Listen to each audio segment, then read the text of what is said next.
In our Agency Accelerator series. Today, our guest is known by her first name because she doesn't need an introduction after that. She's the go-to conversion optimization expert, the expert that the experts consult when they have to iron out emotion-driven conversion kinks in their sites and systems. She regularly works and speaks for brands like Unbounce, Google, and Moz. So without further ado, let me present Talia Wolf. Hi, Talia. Hi. Hi. How are you doing today? I'm doing great. How are you? I couldn't be better. I'm really excited to hear what you have to say on this topic. Yeah, I'm excited to kind of present and see what everyone has to ask afterwards. Perfect. So before we start, just a few housekeeping items. To let you all know, the replay will be available within 24 hours of this webinar, so do keep your eyes on your inbox. And you can add your questions to the chat box, which is being moderated. You can also tweet them out with the hashtag Agency Accelerator to @Convert, which is our Twitter handle. So take it away. Okay, let me just share my screen. Done. And you should be able to see my screen. Just let me know that it's working. Mm-hmm. Awesome. Okay, guys. Perfect. Okay, great. So let's get started, shall we? So I am Talia Wolf, and I do conversion optimization, as Morgan so kindly explained. I help businesses all over the world optimize their customer journeys. And what that means is people that come to their website, if they get loads of traffic, they want to turn those into conversions. Most of you are agencies, so I'm sure you know that kind of work. And that's what I've been doing for many years now, helping these customers or my clients really optimize their clients' websites or helping my clients optimize their own websites. Today, I'm going to be talking to you about the methodology, the process that I use, which I developed a few years ago. I developed it because I was sick of getting mediocre results with optimization and not really learning anything. So I'll start by telling you what is the one question that I ask every single client I start working with. And that is, why do people buy from you? That's the first question I ask any client or any student of mine that comes to learn my courses. Why do people buy from you? And then I usually get a very long list of features, pricing, benefits, something to do with shipping, maybe something to do with the team, many different reasons that are to do with the company itself. Now, if you think about it, if you take a moment, I want you to ask yourself if you really think this is why people buy your solution. Because there are millions of competitors out there. Now, it doesn't have to be someone who is your direct competitor. It's anyone who is competing for your customers' attention, someone who wants to grab their attention away from you. Now, it's not only that there's fierce competition out there, some of these companies have better products. There's nothing we can do about it, right? We don't have the best product, and if we do have it right now, someone might come along and make a better one. And it's never about the price, because some companies have better prices than us. Some of them are even giving their stuff away for free, right? It's not that. And somehow I have a feeling that if people would buy things because of the pricing or the features or the product itself, Coca-Cola would have a landing page like this, right? The #1 soft drink in the world since 1886. And they'd have a list of their benefits and the calories and how much it costs. But this isn't how they market themselves. You would never, ever see something like this from Coca-Cola. And why is that? Because most businesses think that when people buy from them, we go through a rational process. We go through all this. We have a decision to make. We think about the pros. We think about the cons. We debate, and we finally reach a rational decision. However, the most successful brands in the world know that this isn't how people buy. This is emotion. Every decision we make in life has an emotional reason to it. There's an emotional background to it, an emotional driver. Now, we are not rational people. What we do is we buy on emotion and then we justify with rationality. Now, people hate it when I tell them that they are irrational and that they buy things irrationally. So I like to give a little example about myself. So my biggest fear in life is flying. I hate planes so much, which is a big problem because I fly a lot. I travel all over the world, as Morgan mentioned, and it really is a problem because I am scared. However, even though this is my biggest fear in life, around 7 years ago, I found myself doing this. Now, I would love to say that I was jumping out of the plane because I am an adrenaline junkie, because I always wanted to jump out of the plane because it is the best thing ever. But that is not the reason. The reason I jumped out of the plane is because of a guy. Seriously, I kid you not, I wanted to impress this guy. So he was there, he was a skydiving instructor, and I felt compelled to do it because I wanted him to think that I was this cool, adrenaline junkie, amazing person. And this is actually the essence of everything we buy in life. When we buy something, we buy a better version of ourselves. And it doesn't matter what it is, whether if it's because we want to feel loved, if we want to be part of a community, maybe we want to feel more successful, perhaps we just want to have a better higher self-esteem. Whatever we buy in life is built on that emotional driver, on that better version of ourselves that we're seeking. And that's why it doesn't matter what you're selling. If you're selling a cardboard box, toilet paper, or heavy SaaS accounting software, no matter what you're selling, what people really care about isn't the what, it's the why. It's the what's in it for me. Do you get me? Do you cure this pain that I have?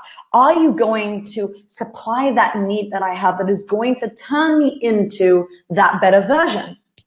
And that's why we see companies like Coca-Cola that have ads like this, right? Taste the feeling. It's the people in the ads. It's the colors that you see. It's Dove. They don't show the product. They don't talk about how amazing it is or how long it lasts. They talk about the raw emotion that people feel.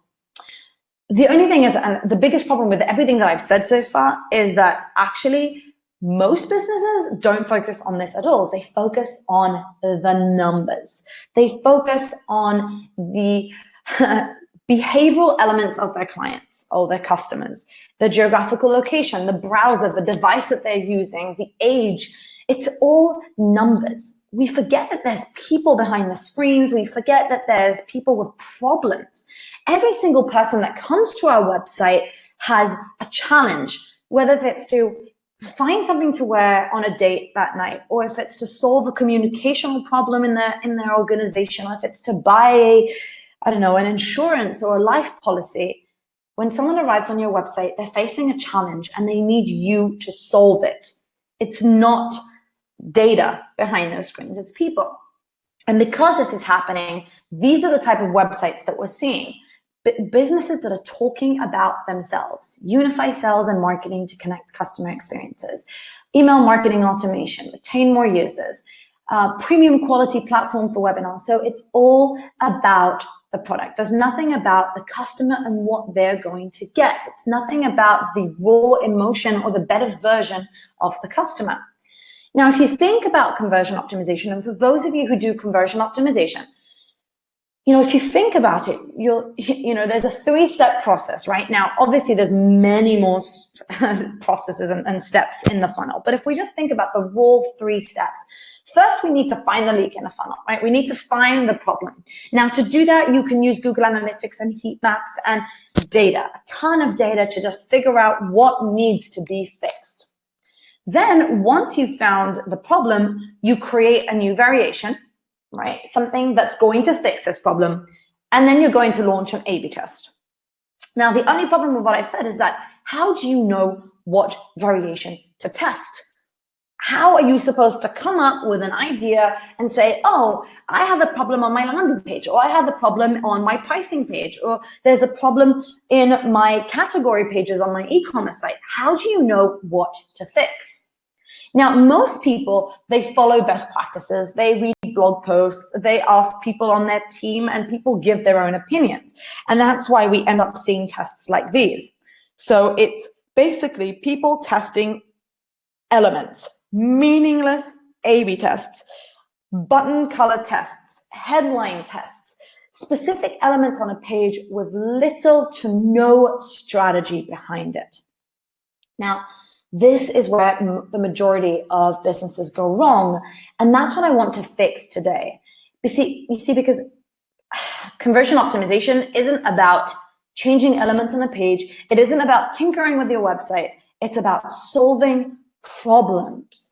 It's about understanding why this problem is on the page. Why is this issue happening? Understanding the pains, the hesitations, the concerns, and the problems of your customers and solving them on the page.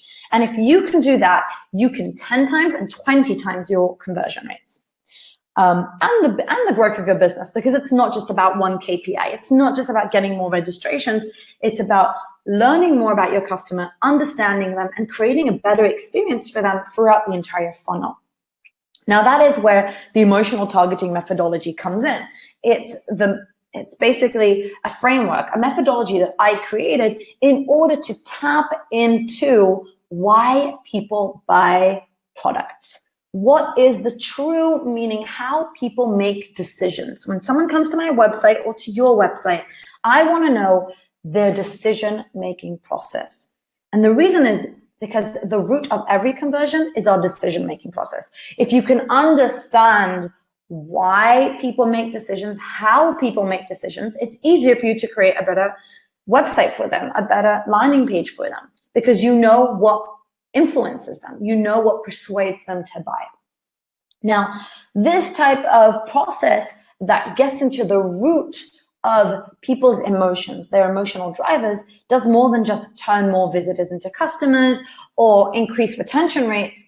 It actually delivers powerful insights to scale the entire company, which means that when you run an A/B test, you're going to run a meaningful A/B test. And when you get the results, it's not just going to be, oh, we got an uplift in registrations. You're going to learn something new about your customers. You're going to learn, for example, that loneliness is a powerful emotion within your customer, or that regret is a powerful emotion, or love, or being loved, or having a high self-esteem is a powerful emotion that people want to see on the page.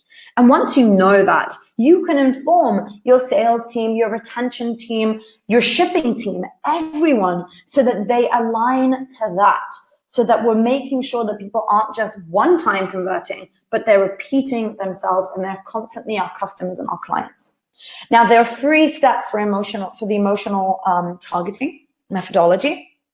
The first one is identifying who is our customer.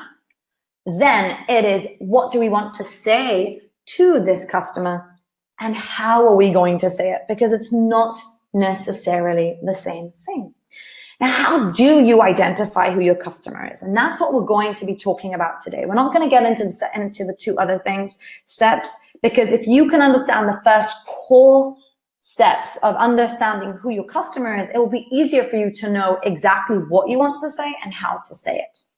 Now, if a client comes to me, or if I'm working with students and they want me to help them, I basically ask them to answer 4 core questions. If you can answer these 4 questions, you will know who your customer is, and you'll basically know what type of strategy and content you want to have on your page. So, question number 1, what pain does my customer feel before finding a solution? Very important question. Number 2, what are the emotional triggers that drive her decision-making? What are her hesitations and concerns? And what does she want to feel after finding a solution?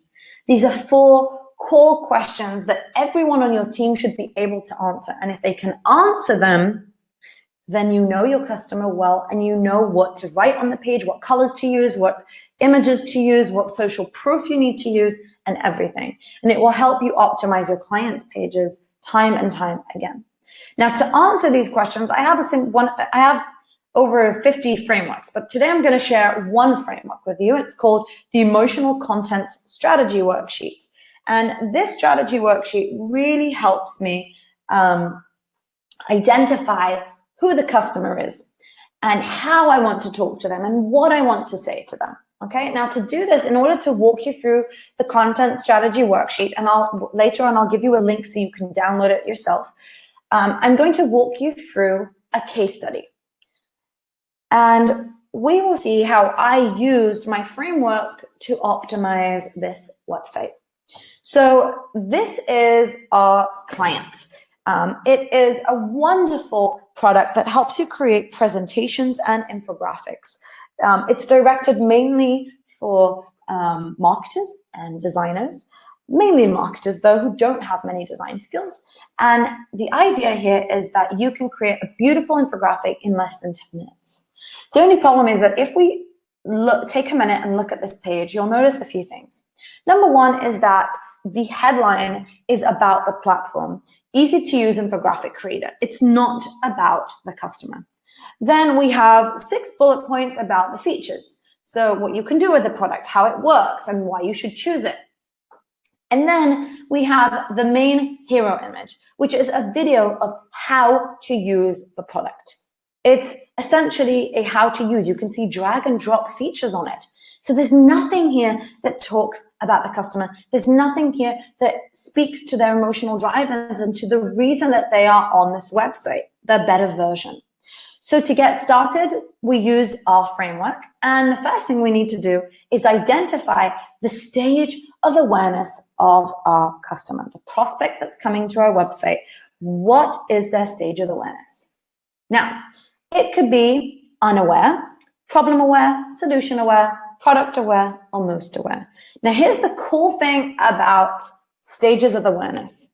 When you know the stage of awareness of your customer, of your prospect, you will know the exact specific content that needs to be in every email you write, ad you create, or landing page that you create or design.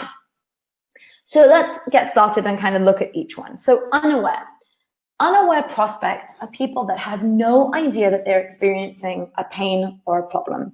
They are basically unaware that they need something to be solved. And at this sense, this happens to many startups, to many new companies that have invented something new that people don't even know they need solving.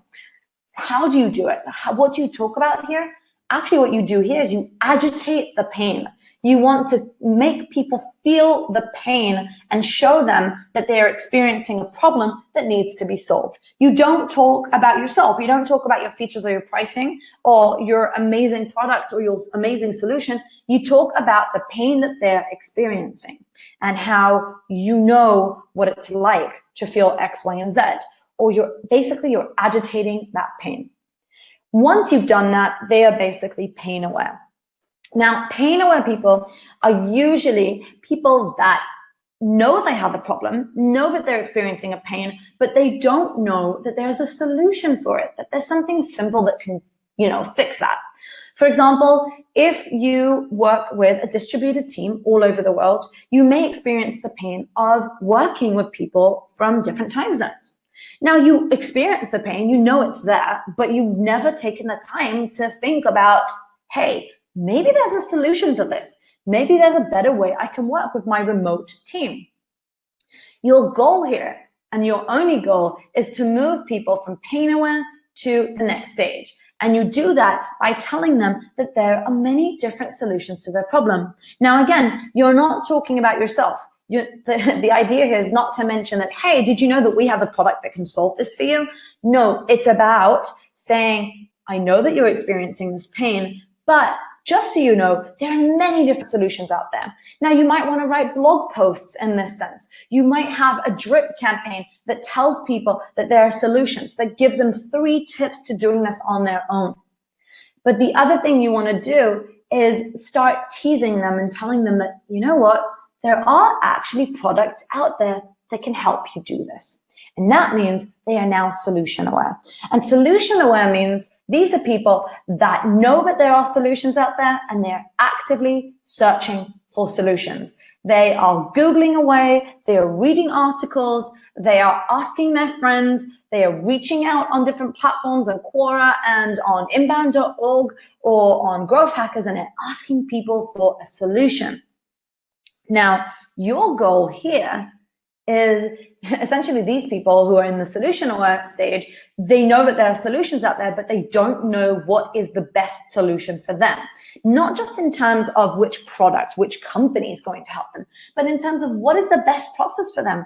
Maybe you can achieve the same result with 2 or 3 different ways. 2 or 3 different solutions could help you, but what is the best one for them? So what you want to do in this stage is actually talk about the different solutions that are right for them. This is where you show them that you know them, that you understand them, that you get their pain, and that this specific solution is the right way to go. And this is actually where they turn into product aware. Now, product aware people are people that are aware of your specific product. They are considering your solution, but they haven't made up their mind. This is the first time where you say, hey, by the way, our pricing is X, Y, and Z. We have these and these features. This is what it looks like. This is what people are saying about us. You should buy us. This is the first time that you start talking about yourself. Even throughout the entire 4 stages, we haven't reached the 5th one yet, but throughout these entire 4 stages, even when you are talking about yourself, you're not really talking about yourself. You might be talking about the solution. You might be mentioning that there are many solutions out there, among them your solution, but it's about them and how your solution is helping them achieve that better version of themselves, is helping them cure that pain that they're feeling, is definitely going to rid them of those hesitations and concerns. And once you've done that, you've basically got people who are most aware. And of course, this is what we want everyone to be. These are people that are ready to buy. They just need a call to action. And funnily enough, many businesses miss this part. So it really is important to identify when people are most aware and being able to give them the right call to action at the right time. Now, if you know the prospect stage of awareness, as I said, you will know every single piece of content that needs to go on your page. You will know what testimonials you need. You will know what color psychology you need to use, what cognitive biases you should be using. You'll know what hero image to use, what headline to use, and everything. So this is very, very important to identify. Now, there are 2 cool ways you can do that. Number 1, you can use keyword research. Now, keyword research is good online and on-site and off-site, which means you can go into Google Search Console and check out what terms people are using to arrive on your website or on your landing page. What are the keywords that people are using? Are they using keywords for the pain, or are they searching for your brand? If someone is searching for the pain, obviously they are solution aware because they are now actively searching for a problem, and they're actively searching for a solution. If someone's talking about the pain, they might be pain aware, they might be solution aware, they might be searching for blog content, maybe they're looking for tips for X, Y, and Z. These people are pain aware and solution aware. But if people are using your brand, then they're probably product aware. So this is a great way to know that. Another thing you can do is look at the site search. If you have a search bar on your website, check out the terms people are using. What are the most searched items that people are looking for? What are people considering? What are people looking for on your website? And that will definitely help you understand their awareness too. The other way to do it is by identifying the landing pages. Where are people landing? If someone's landing on your blog, they are probably solution aware, checking for solutions. If someone arrives on your pricing page, they are probably product aware or most aware. So there are different cool ways to identify this. Now, if we go back to our case study, we did our research, we identified who our prospects are and what stage of awareness they are, and we concluded that they were solution aware. They knew they had a problem, they knew they wanted something different, and they were actively searching for a solution, but they had no idea what would be the best solution for them. Now that we know that they're solution aware, we know the different strategy and content that we need to use. But in order to use the right content, we need to take the next step in our framework, and that is identifying the main concerns and emotional drivers of your prospects.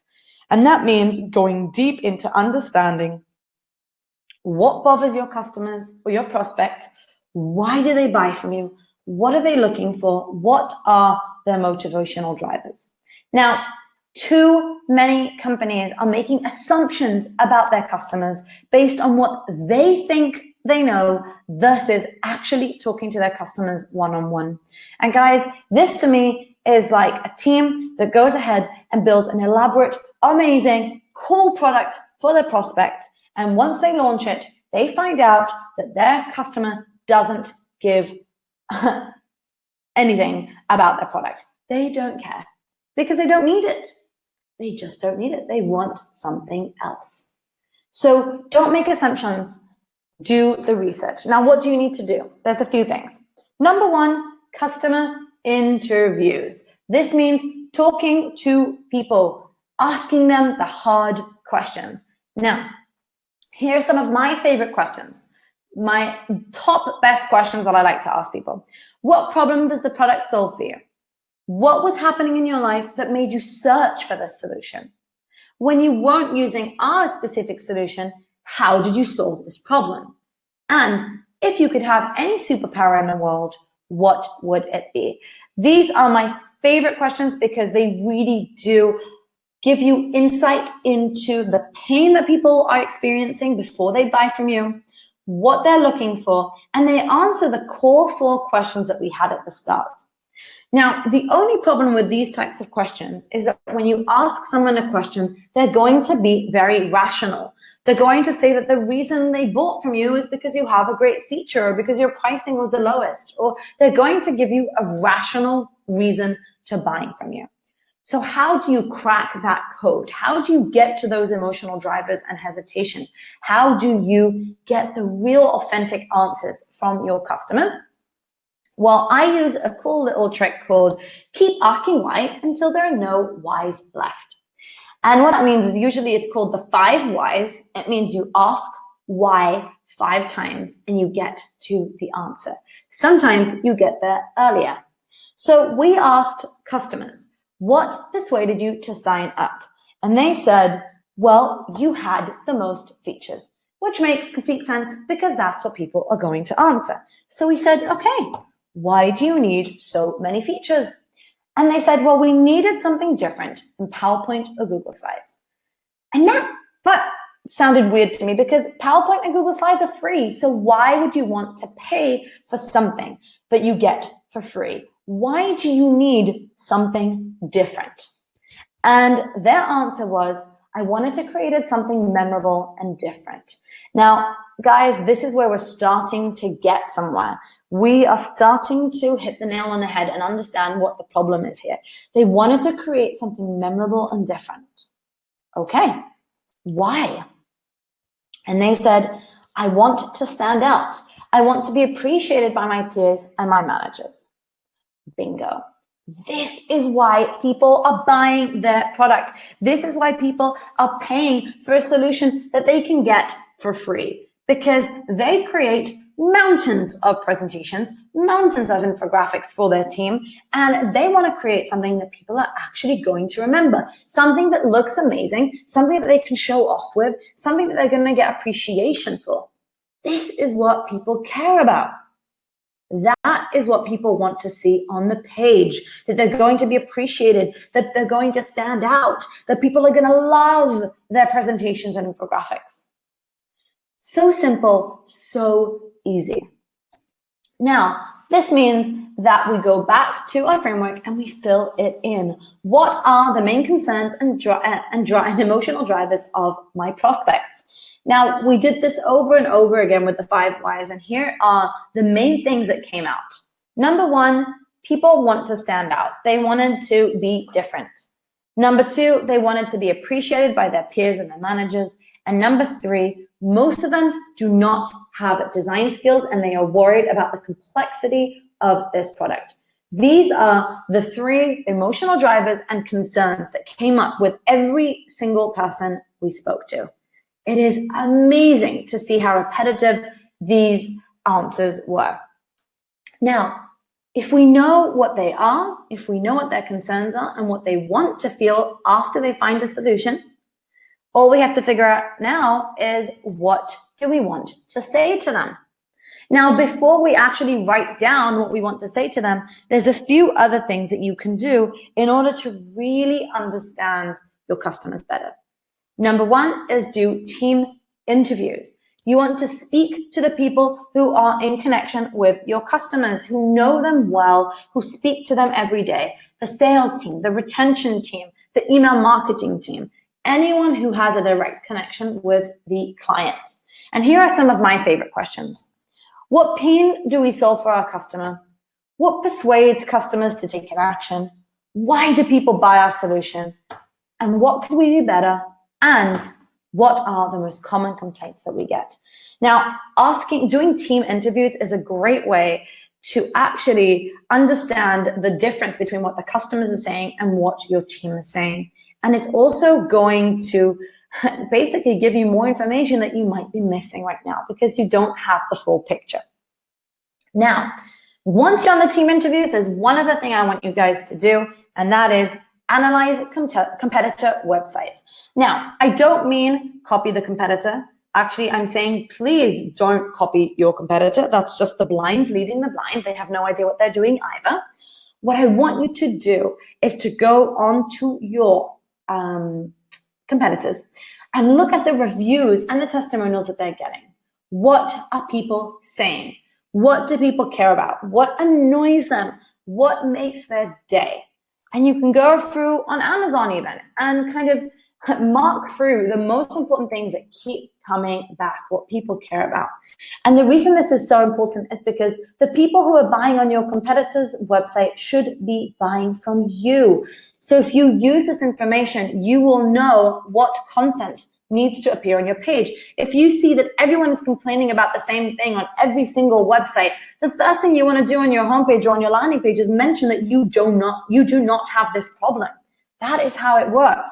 You want to identify the most important things and use them in your copy.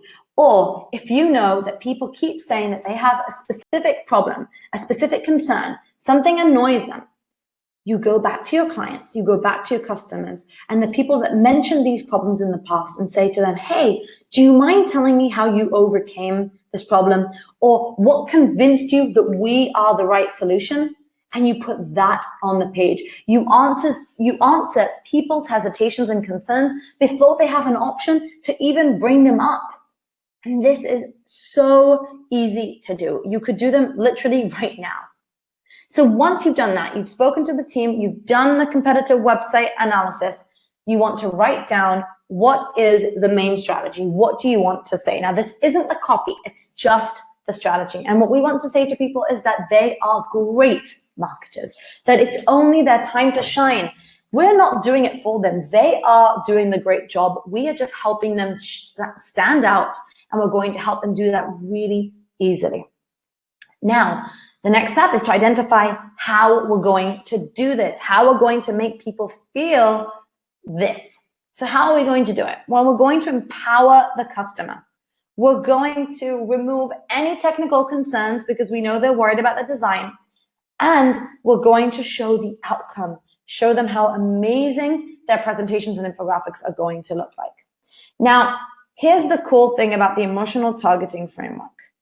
Once you know the emotions that drive your customers, you know their hesitations, you know their concerns, you know what they care about most, it's easier for you to choose all the content.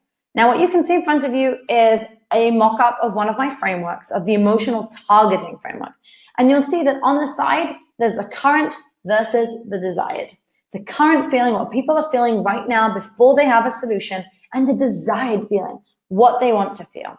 Now, right now, these people feel unappreciated, frustrated, and they're exhausted. They want people to appreciate them. They want to feel smart. They want to feel admired. They want to walk into a room and they want people pointing and saying, that person is such a good marketer. Wow, I need to learn from her. right? That is what people want to feel. Now, once you know these raw emotions, you can then easily choose the colors you want to use, the copy you want to use, the elements on the page, the testimonials, the social proof, the icons, the visuals that help people understand how easy it is to use, and of course, the hero image. So much easier when you know what emotions you're trying to trigger. So let's go back to our case study and view it again. We had this, which basically had nothing to do with what the emotional triggers of our clients were, of the customers were. And this is the variation that we created. So instead of the infographic creator, we wrote, make impressive infographics. And we said, this is basically showing people the outcome. And then we said, create beautiful infographics in less than 10 minutes. We're empowering them. We're removing the barriers. Don't worry, this is easy to do. And we showed them the outcome. Look at these beautiful presentations and beautiful infographics and how you can create something that's so amazingly well and will shine and stand out. Now, of course, we removed some of the bullets and we changed some of the colors and we made a bigger call to action button, but everything together worked in order to get that message through, get that message across that you are the right solution for them, that you are the one that will help them save time, work less maybe, but more importantly, shine and be admired and be appreciated by the people around them. Now, here's the cool thing about this kind of meaningful testing. When you don't test button colors and when you don't test headlines, you get really cool results, like 24% increase in registrations, which is nice, but more importantly, 76% increase in creation of infographics and presentations. People were not just signing up. The page resonated with them from the top, and they made it all the way down below the funnel and converted into actual people who create presentations and use the platform. Now, this doesn't only work with B2B. It's worked for me with an e-commerce site. So it's helped me optimize this website many times. This is a company that sells prom dresses, and it really does help people find the best dress for them. But if you look at the website, you'll notice that there's a ton of text. There's many different calls to action and colors and buttons and prices. And there's all these social media buttons too. So there's just so much going on this page. There's no way that anyone would actually buy it. And the other thing is that you need to remember that the target audience here are young ladies looking for a dress for their prom. No one in this picture looks like a young lady who's going to her prom. And these images are not going to sell well. So here is the design that we created, and there's so much to it. So of course, technically, we removed some of the items. We reduced the cognitive overload. We changed the color, and we used different colors, specifically pink, red, and blue, in order to communicate specific psychological emotions. We then said, hey, be the queen of the evening, empowering the customer and telling her that she could stand out and be the queen. And of course, introducing an entire banner with a relatable dream image. This is what you could look like. Now, we didn't eliminate the text. The text was just pushed down to the bottom of the page because there's no need for it. It was just there for SEO reasons. We created a desired look and feel. We made people feel better about what they're going to buy. So this was a variation, and what did we see? We saw an 87% increase in purchases and 117% increase in revenues. This is the power of emotional targeting. This is the power of using emotion and really understanding your customers. Now, emotional targeting and using emotion isn't just a one-time thing. It's not just about that one-time conversion. Emotion keeps us buying. If you use emotion, you'll guarantee people will keep coming back. That, that's probably why after I did that jump and I jumped out of the plane, I turned into a professional skydiver. Today, I have over 800 jumps, and I jump all over the world. And the reason I do that is because it makes me feel so good about myself. Yes, I'm still petrified. Yes, I hate planes. But when I jump out of that plane, it feels like the world is at peace. And I feel like that person that I wanted to feel. Now, granted, I never did get to, that guy actually married someone else. But the best thing here is that I became that better version of myself. So the final takeaway for today is, and then I will take your questions if you have any, is that you want to ask yourself one question. And the question isn't, what is your goal? It's, what is my customer's goal? And the reason for this is very simple. When your customers achieve their goals, you will achieve your own. This is how it works. Now, guys, I want to thank you for listening so much. It was a pleasure. You can grab all the resources and templates that I showed you today on this link. And without further ado, I'd be happy to answer any questions you have if you have them. Let's see. Hi, Okay. Talia. Thanks so much. Wow. That was pretty amazing and very emotional. Especially the skydiving part, huh? Yes, exactly. So let's see if there are any questions. Did you see any in the sidebar? I think there is one. Awesome. So someone is asking if the design for the prom site, was that a full-blown redesign? For the prom site, we did two parts to it. One of it was creating a banner for the top part of the page. So that was a design. And then we did do a redesign for the outline of the e-commerce page, of the category page, basically. We basically removed 5 images, made it 3 images, and we changed the way people could navigate between the different images. So it definitely was a full-blown redesign. More than like technical, it was really more on the strategic side of helping people find what they're looking for, removing all of those blockings that they didn't need there, like all those calls to action and all that text. Yeah. Great. Okay, great. Awesome. Let me see. So Lars says, what is this to do with emotion? It's just full redesign.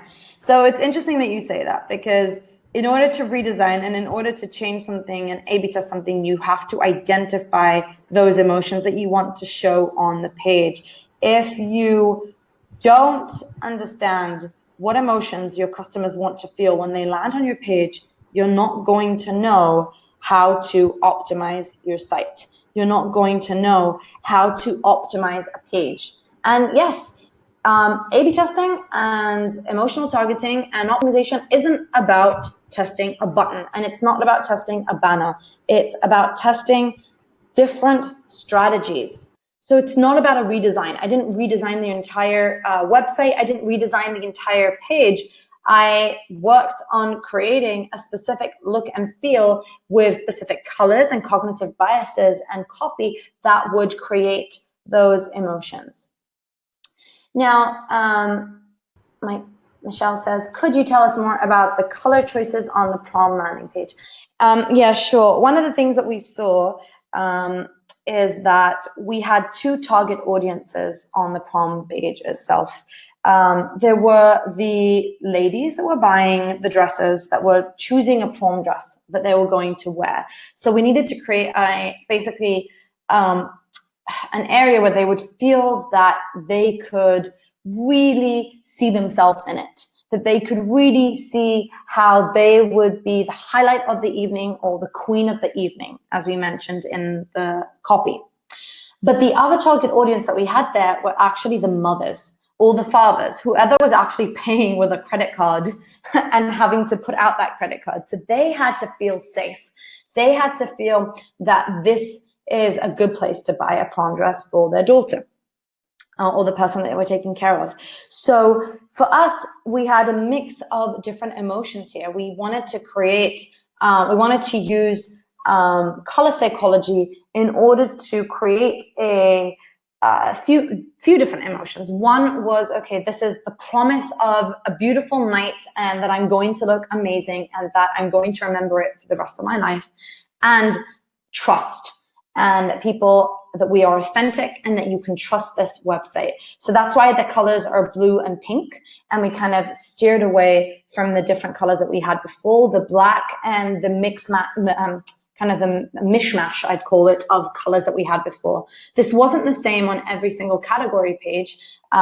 Most category pages that we did afterwards, we just added the banner at the top that would deliver that emotional message to people. And then later on, if needed, we redesigned the look and feel of the website, of the category page itself. It was essentially just moving from 5 products in one line to 3 products and removing all those calls to action and having just one. So the biggest test here was basically introducing the banner and removing noise from that. Douglas wants to know, do you have an example of an enterprise level e-commerce site that does that well? Yeah, I've worked with many different e-commerce sites all over the world, and I've also worked with B2B companies that are enterprise companies, if that is your question. And with B2B and with enterprise, it does work with emotion still. Emotion is incredibly important for communicating the pains of your customers, for communicating what people really care about. At the end of the day, whether you are buying for yourself, or you're buying for a team, or you're buying for your manager, or whoever you're buying for, there's a lot of emotional baggage with that. There's a lot of things that come with it that people worry about. What are people going to say? Is this too expensive?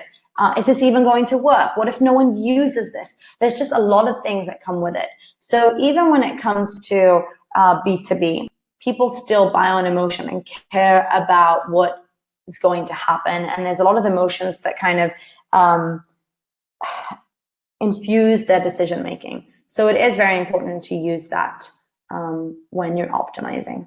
Hopefully I answered your question, unless I didn't understand it well, so please reiterate and I will answer that. Are there any other questions? Trina, do you see anything? No, I think that was all. Okay. No, I think that's cool. it. Wow. Well, thank you for being so thorough with the responses to the questions that we did have. And thanks for taking the time today. We really, really appreciate that. Thank you for having me. If anyone has any questions, feel free to tweet to me. I'm at Talia GW. Happy to answer anytime.